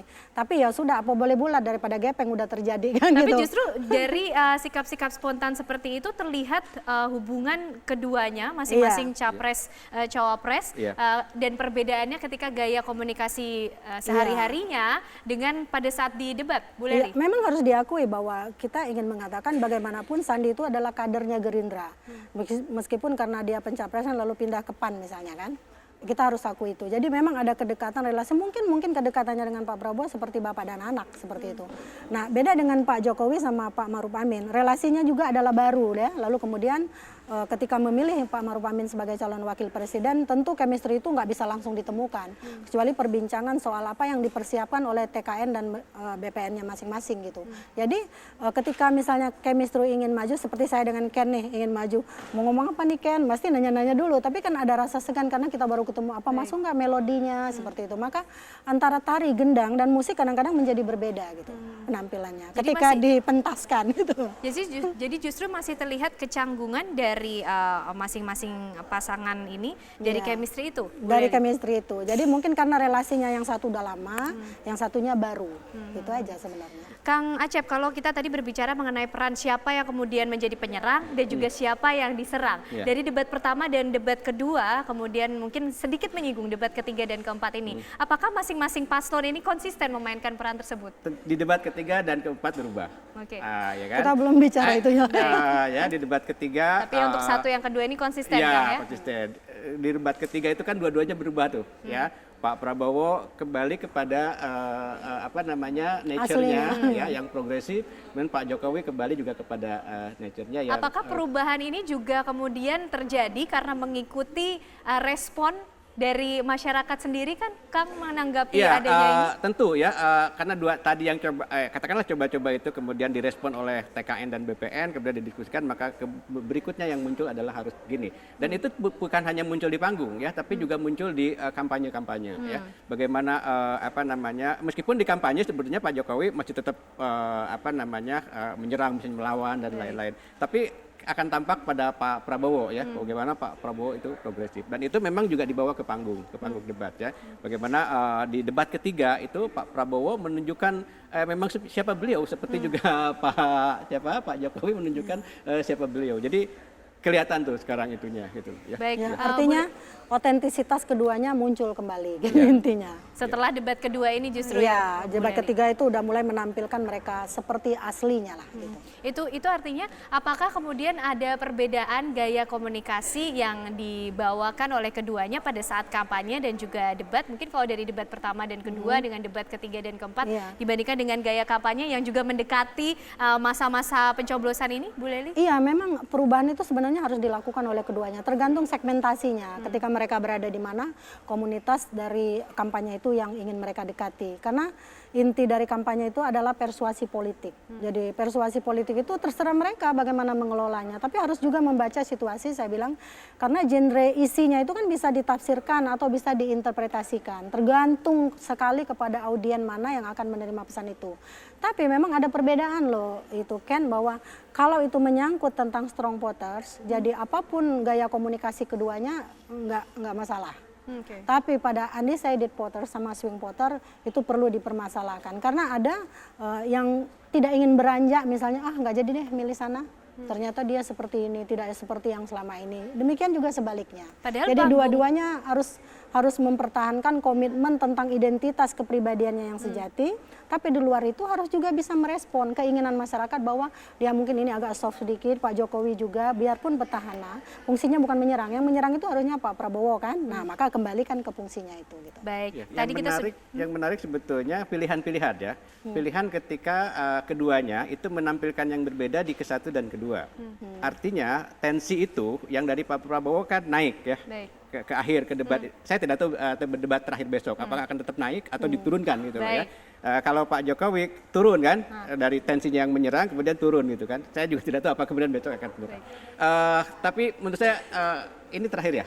Ini sedikit Kang, kita masih berlanjut Kang, nanti masih akan membahas. Mungkin ditahan dulu Kang Acep, kita karena semakin menarik nih sepertinya untuk dibahas kampanye dan juga debat yang saya bilang mungkin bisa menjadi salah satu fasilitas juga dalam kampanye. Namun sesaat lagi pemirsa tetaplah bersama kami dalam kabar khusus menuju debat pamungkas.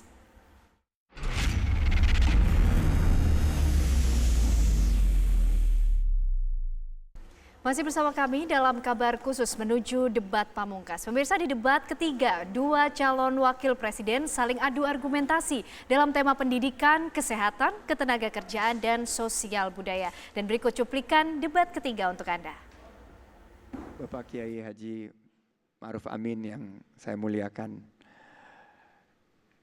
Di saat pengangguran kita masih ada 7 juta dan kualitas lapangan pekerjaan kita masih belum optimal, pemerintah mencabut beberapa keharusan bagi tenaga kerja asing, seperti keharusan mereka bisa berbahasa Indonesia, perbandingan jumlah tenaga kerja asing dan tenaga kerja lokal, dan juga berkaitan dengan visa khususnya untuk tenaga kerja yang ada pada strata terbawah. Kita melihat banyak sekali saudara-saudara kita belum mendapatkan kesempatan kerja.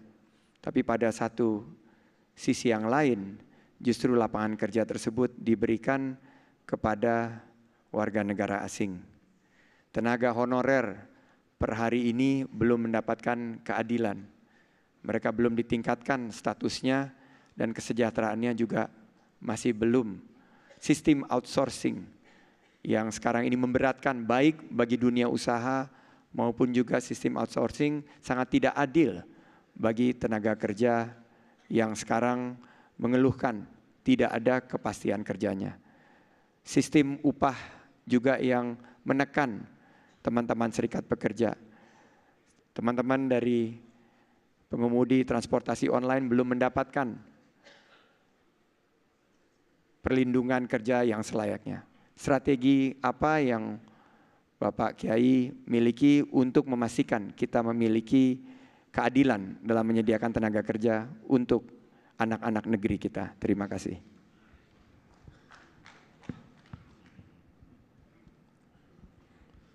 Tenaga kerja asing di Indonesia terkendali dengan aturan yang ada. Jumlahnya di bawah 0,01%.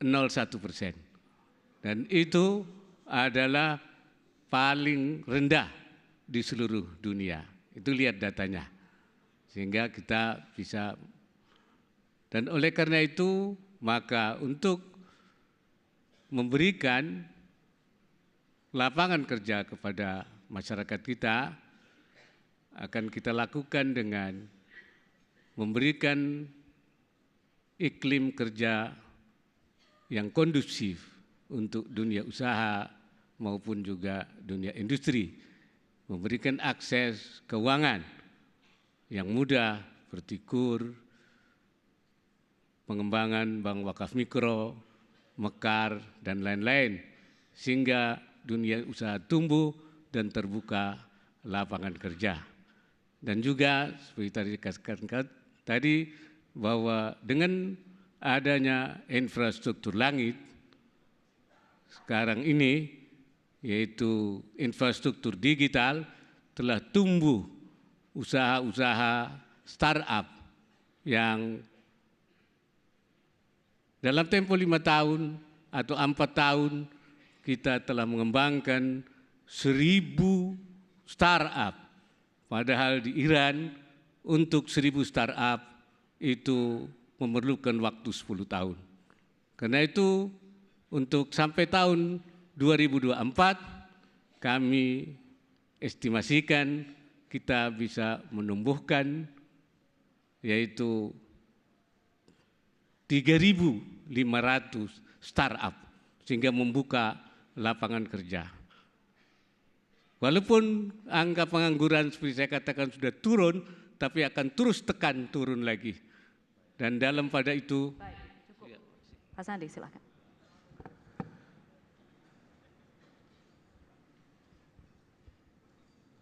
Prabowo Sandi melihat bahwa UMKM adalah solusi untuk penciptaan lapangan pekerjaan.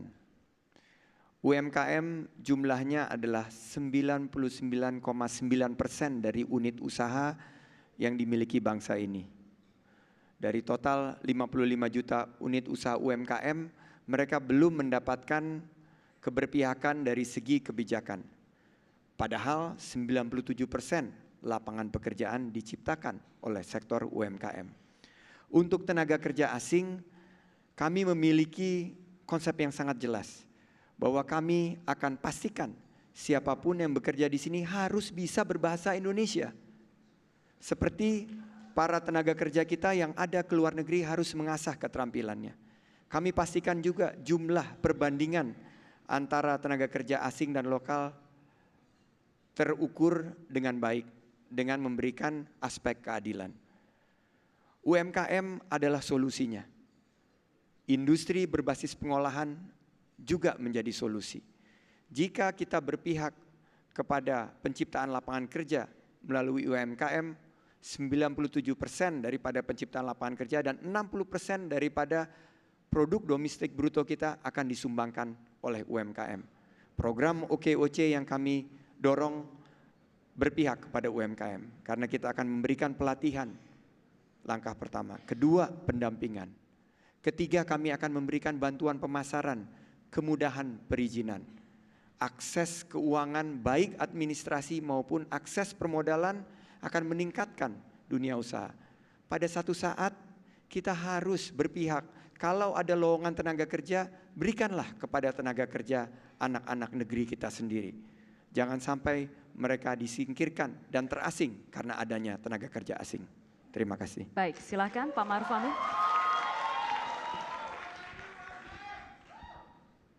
tenaga kerja asing hanya dibolehkan terhadap bidang-bidang yang memang tidak ada tenaga dalam negeri. Saya kira itu kebijakan yang ada. Dan dalam rangka transfer of teknologi supaya anak-anak kita menjadi tenaga yang terampil. Seperti saya katakan tadi bahwa selain menumbuhkan iklim usaha, memberikan akses keuangan supaya usaha-usaha kecil tumbuh, pemerintah pun masih juga memberikan yaitu bantuan sosial dengan sistem jaminan sosial nasional SJSN bagi mereka yang miskin. Karena itu kami mengeluarkan kartu sembako murah, kartu prakerja bagi mereka yang sudah memperoleh pelatihan, mereka akan bisa magang, mereka akan memperoleh tunjangan antara 6 sampai 1 tahun sampai mereka memperoleh pekerjaan. Ini adalah upaya-upaya. Banyak yang semula penerima bansos tapi sudah berubah menjadi orang-orang yang menjadi usaha mandiri. Baik, waktunya habis Bapak, mohon maaf. Masih ada waktunya. Waktu durasi broadcast kami sudah habis. Masih ada waktunya. 8 menit Bapak totalnya. Baik, terima kasih Pak Maruf Amin.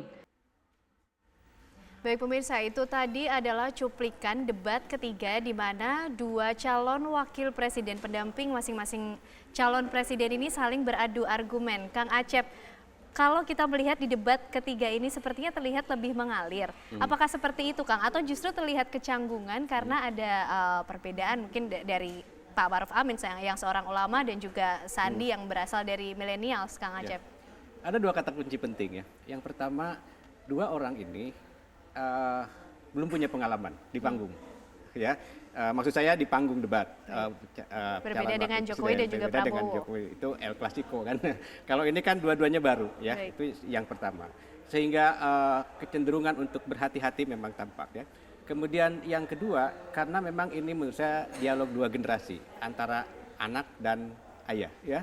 Anaknya adalah anak yang sopan, anak muda yang dewasa, ya. Hingga beliau bisa menempatkan Kiai Ma'ruf itu bukan sekedar lawan di dalam permainan merebut kekuasaan ini, tapi Kiai Ma'ruf adalah kiai yang harus dia hargai. Makanya Sandi selalu menghormati Pak Ma'ruf Amin. Bahkan Pak Sandi tidak pernah mengatakan saya, tapi selalu Prabowo Sandi, ya. Itu mengindikasikan apa? Mengindikasikan bahwa beliau tidak menunjukkan subjek dirinya saya gitu ya. Tapi ini memang saya berada dalam satu tim dengan Pak Prabowo di dalam sebuah permainan untuk kompetisi. Di mana harus saling berkompetisi. Ya, seperti itu ya. Pada sisi yang lain kita lihat Pak Kiai Ma'ruf juga menempatkan dirinya sebagai seorang orang tua yang bijak, ya, orang tua yang juga menempatkan anaknya itu seperti apa, harus seperti apa, ya. Jadi tidak mentang-mentang orang tua kemudian menggurui dan seterusnya, ya. Tapi beliau juga dengan tenang bagaimana menyikapi Sandi, ya.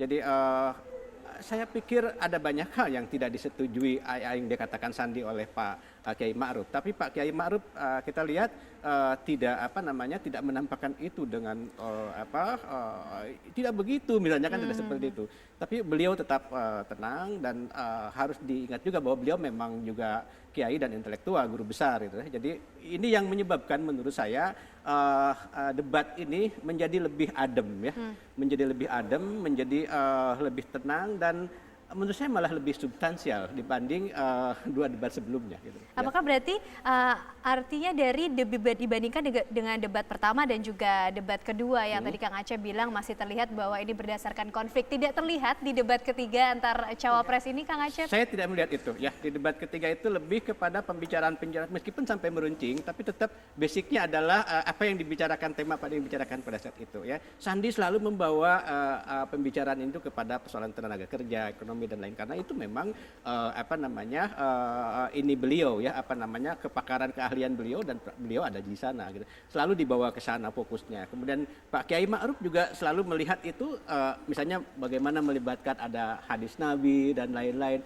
Kelihatan keduanya itu keasliannya gitu. Dan keaslian ini berbasis pada disiplin, berbasis kepada pengetahuan dan berbasis pada pengalaman yang mereka miliki. Gitu. Tidak hanya berbasis pada konflik saja, ya, Kang? Tidak hanya berbasis pada konflik. Bu Lely, kalau melihat gaya kedua calon wakil presiden ini berdebat di atas panggung, kemudian Bu Lely melihatnya seperti apa? Apakah kalau mungkin banyak diperbincangkan masyarakat, katanya debat ketiga ini beyond expectation, Bu, di luar ekspektasi. Banyak kemudian mengapresiasi karena keduanya ini terlihat justru bisa ketemu, ya. Betul sekali. Bagaimana Bu Lely? Iya, memang pagi sebelum debat berlangsung saya membahasnya TV lain. Sesudah debat saya membahasnya di TV One waktu itu. Saya mengatakan akhirnya yang muncul adalah satu kata, satu atau dua itu, arif bijaksana. Ketika yang satu arif, yang satu bijaksana, yang satu bijaksana, yang satu arif, bisa dibalik-balik lah seperti itu. Karena apa? Sebelum debat itu kan Sandi udah menyampaikan kepada publik, saya tidak akan melawan, tidak akan berdebat dan sebagainya karena beliau adalah guru saya yang saya hormati. Lalu saya kemudian mengatakan nanti malam kita hanya akan melihat sebuah diskusi yang menarik antara seorang bapak dan anak di mana saling mendengar dan saling menerima, gitu ya. Memang perdebatannya sebenarnya substansi banget gitu. Misalnya ketika tadi soal tenaga kerja. Kan Sandi bilang, kenapa tenaga kerja yang datang ke Indonesia itu banyak. Lalu Pak Maruf menjawab, nggak banyak sebenarnya, cuma 0,1%, sebenarnya 0,3%. Nah, tapi dibalik lagi sama Sandi. Sebenarnya Sandi ingin mengatakan, tapi kan nggak profesional dan sebagainya. Dia nggak jawab gitu. Nah, kalau ini nanti kita akan kita bekali dan sebagainya. Jadi makanya saya bilang itu seperti diskusi saja. Saya katakan jangan harap kita akan melihat debat di dalam itu. Tapi diskusinya menarik. Karena dua-duanya punya pengetahuan tentang itu. Dan saya ralat dikit, sebenarnya Sandi punya pengalaman dalam soal debat, Kang. Tapi debat calon gubernur waktu itu ya. Gitu. Jadi sudah ada. Tapi kapasitas ketika mereka di panggung debat ketiga ini paralel. Karena sama-sama dalam calon wakil presiden. Nah, dua-duanya punya chemistry ketika saya melihat ya, logika publik itu melihat dua-duanya adalah orang yang santun gitu, dua-duanya yang paham agama lah istilahnya. Jadi dua-duanya bisa menempatkan diri dalam positioning masing-masing. Oh ini orang tua yang saya harus hormati, oh ini anak muda yang harus saya sayangi, gitulah kira-kira. Baik, Kang Acep, kalau di debat pertama, debat kedua tadi ada peran yang dimainkan yang mungkin sudah disusun oleh masing-masing tim. Ada yang kemudian menyerang dan juga ada yang bertahan. Terlihat tidak Kang peran ini dimainkan di debat ketiga ini oleh masing-masing cawapres? Ya, rencana itu pasti ada ya, pasti disusun oleh kedua tim ya, kedua BPN baik BPN maupun TKN pasti menyiapkan konsep itu ya. Saya melihat di Pak Amin bahwa perannya itu, jadi castingnya ini ya, karakter, memang didudukan kepada ininya, kepada karakternya, ya kan? Castingnya itu di situ. Jadi karena Pak Amin ini kiai, sudah tua. Sudah sepuh ya, kemudian akan menghadapi anak muda. Maka ini nih perannya. Jadi peran yang diberikan itu memang sesuai dengan karakternya. Ya. Jadi di situ kita nyaris tidak melihat kerja tim ya. Yang muncul adalah keaslian karakter. Kembali kepada keaslian masing-masing. Ya, gitu kan. Sebetulnya kan TKN bisa saja tidak membuat seperti itu, ya kan. Dan Pak Amin, menurut saya Pak Kiai Ma'ruf juga akan berusaha untuk menyesuaikan itu. Tapi tidak diberikan peran itu. Ya. Sebaliknya di Sandi juga, saya kira Sandi juga nakal juga maksud saya. Ya, dia bisa juga nakal, bisa juga melakukan hal yang lain kalau di timnya dari itu ya. Tapi memang Sandi juga sudah tercitrakan sejak lama bahwa anak muda ini memang santun ya. Anak muda, saya kadang melihat bahwa di antara keempat ini, mohon maaf, ini kok anak muda ini yang paling dewasa gitu ya. Saya ingin berikan contoh, nyaris tidak ada Sandi kecuali beliau mengatakan tentang tempe yang setipis ATM itu ya. Dan menurut saya itu masih wajar ya. Tidak ada kata-kata yang kasar dan lain-lain. Pernah suatu hari ada pengamat politik, bukan pengamat politik, lawannya mengatakan bahwa Sandi itu anak kemarin sore di politik. Lalu apa jawab Sandi? Sandi bilang, ya saya memang anak kemarin sore di politik. Gitu kan? Dia tidak melawan. Tapi karena itu saya ingin fokus ke ekonomi sebagai kualitas saya. Ya, jadi memang citranya sudah begitu, ya sudah begitu, anak muda yang tenang, yang dewasa, itu kan untuk menyikapi semua persoalan ini, menyikapi kompetisi ini ya. Jadi kemudian BPN menempatkan tidak diubah perannya gitu, tidak diubah perannya. Tapi bukan tanpa skenario menurut saya. Selalu ada skenario gitu. Cuma memang skenarionya ditempatkan kepada karakternya gitu. Baik, sesuai dengan kembali kepada karakter masing-masing. Justru semakin berani memainkan otentisitas masing-masing. Bu Leli, apakah memang benar kalau tadi dikatakan Kang Acep di debat ketiga ini tidak terlihat bahwa debat ini berlangsung berdasarkan pada konflik. Tapi apakah memang benar Bu dalam perjalanan debat ketiga ini tidak terlihat mungkin dari masing-masing calon wakil presiden ini terlihat triki-triki ingin saling menyerang juga. Iya, tadi kan sudah saya contohkan, misalnya ketika perdebatan soal tenaga kerja gitu. Sebenarnya ketika Pak Ma'ruf menjawab, Sandi menjawab kembali. Menjawab kembali itu kalau kita yang menggunakan kosakatanya tidak seperti yang dikeluarkan Sandi. Seandainya Pak Prabowo yang menjawab, juga akan berbeda apa yang ditampilkan. Jadi memang skenario panggung itu mengikuti bagaimana arus penampilan mereka yang sebenarnya. Kalaulah seorang Pak Ma'ruf Amin misalnya tiba-tiba berkuar-kuar menirukan gaya ustadz-ustadz yang keras-keras, justru mendegradasi positioning Pak Ma'ruf Amin. Demikian juga Sandi gitu. Kalau dia misalnya menampilkan figur yang tiba-tiba serangannya membabi buta, juga menjadi tidak elok. Dan saya yakin hasil debat ketiga akan berbeda respon publik dalam genre ketiganya tadi, antara isi, interpretasi sama sosialnya ya, apa yang ditampilkan oleh masyarakat terhadap dinamika perdebatan itu menjadi sebuah diskusi. Tapi ada juga loh 1-2 yang mengatakan kurang greget gitu ya, kurang greget, ini mah bukan debat. Ini memang pada saat itu yang saya saksikan bukan debat, karena dari awal sudah diwanti-wanti. Jadi kata wanti-wanti itu juga menempatkan bagaimana keduanya bisa mengatur jarak komunikasi. Misalnya jarak komunikasinya ingin seperti keras menerjang, tiba-tiba sudah slow motion aja lah. Berarti gitu. tetap ada yang kemudian ditahan Bu dari komunikasi masing-masing calon wakil presiden ini. Dan itu sesuai dengan karakter masing-masing. Jadi tidak berat bagi keduanya untuk menahan menurut saya. Gitu. Tapi secara substansi sendiri, debat ketiga ini justru bisa dinilai sangat muncul. Jadi soal tenaga kerja terjawab, dibalikin lagi juga terjawab. Cuma pola penyampaiannya, jadi kosakata politiknya lebih tertata dengan karakter masing-masing tadi. Gitu. Kang Acep, dari substansi sendiri, cara menyampaikan apakah kalau tadi kembali kepada otentisitas masing-masing juga, lalu dari cara mereka menyampaikan isi ataupun konten dari tema yang dibahas tadi, pendidikan, kesehatan, ketenaga kerjaan, sosial dan budaya, kalau kita melihat juga closing statement dari debat ketiga ini cukup menggemparkan masyarakat, Kang Acep. Ya, memang nggak diputar ya? Tentu saja juga trik itu ada. Ya kan, trik itu ada bahwa ini yang saya katakan tadi bahwa peran dari tim itu tetap juga ada gitu loh ya, peran tim itu tetap ada, jadi tetap itu dimainkan juga.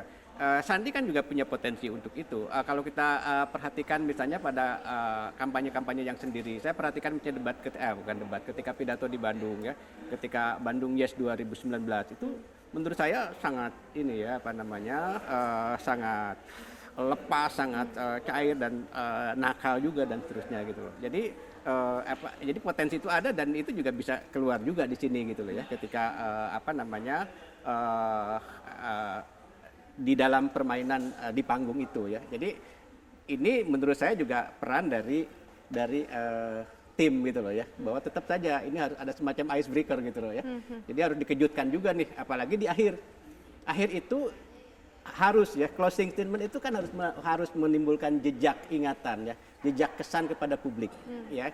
Maka kalau tenang terus akan monoton, maka ditutup misalnya dengan sesuatu yang lebih ini ya. Jadi itu kemudian publik akan mengingat closing statementnya gitu ya. Jadi closing statement itu menurut saya satu titik penting di dalam penampilan di panggung di debat seperti ini gitu. Ya. Gitu kan Bu Lili, closing statement penting. Jadi kalau misalnya kita nggak apa-apa balik dikit ke debat pertama, kenapa dua-duanya tidak bisa memberi apresiasi di closing statement?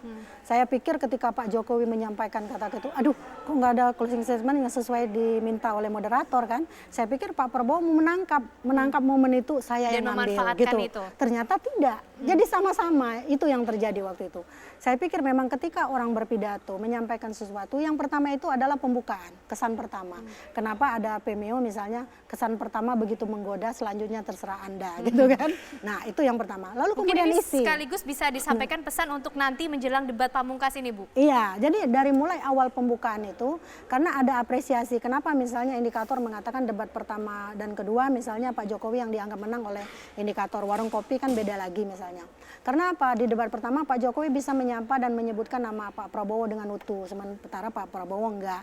Di kedua sama-sama menyebut. Jadi udah mulai nih saling mengoreksi diri dan muncul kemudian. Closing statement kedua sama-sama dibungkus dengan apresiasi gitu kan. Dan yang ketiga karena masing-masing juga sama-sama apresiasi. Tapi apresiasi itu udah muncul dari pertama mereka berjalan, dari cara mereka berjalan menaiki panggung menuju podium saat duduk. Ketika Sandi berbicara Pak Ma'ruf mendengarkan karena dia nggak bisa menulis. Lalu ketika Pak Ma'ruf ngomong Sandi menulis dengan tekun apa yang ditanyakan Pak Ma'ruf. Dua-duanya merupakan sesuatu yang apresiatif menurut saya. Sehingga itu yang sangat menarik. apresiatif. Lalu terakhir mungkin sedikit saja Kang Acep, pesan untuk nanti menjelang debat pamungkas mungkin dari kedua paslon ini apa yang perlu dipersiapkan? Yang pertama saya ingin katakan bahwa 20 tahun saya menggeluti semiotika tentang tanda ini, maka menurut saya di debat terakhir ini bagaimana tanda-tanda itu dibangun, menurut saya dari kemurnian ya, tidak lagi menurut saya membungkus sesuatu yang citra dan lain-lain. Tampakkanlah publik butuh itu ya, publik butuh itu. Barangkali mungkin peran tim ini juga tidak terlalu menonjol ya. Biarkan ini terakhir biarkan kekuasaan ada di keputusan ada di para pemainnya ini ya, para pemain. Jadi kita akan melihat yang aslinya, karakter yang aslinya itu seperti apa. Ya, baik, terima kasih Kang Acep Iwan Saidi, pakar semiotik sudah hadir bersama kami Ya, dan juga Bu sama-sama, Lely Ariana, Ikan, pakar ya. komunikasi politik. Kita tentunya berharap agar debat pamungkas ini bisa berlangsung dengan baik, di mana masing-masing paslon bisa menampilkan otentisitas dan juga tetap substantif dalam menyampaikan visi mereka. Dan pemirsa, itu tadi dialog kami bersama dengan dua narasumber menjelang debat pamungkas dan sekaligus mengakhiri jumpa kita dalam segmen kali ini. Saya Kiana pamit undur diri dan sesaat lagi kabar khusus menjelang debat pamungkas akan kembali hadir untuk Anda bersama dengan rekan kami Muhammad Sofyan. Akhir kata saya pamit undur diri. Terima kasih, selamat sore, sampai jumpa.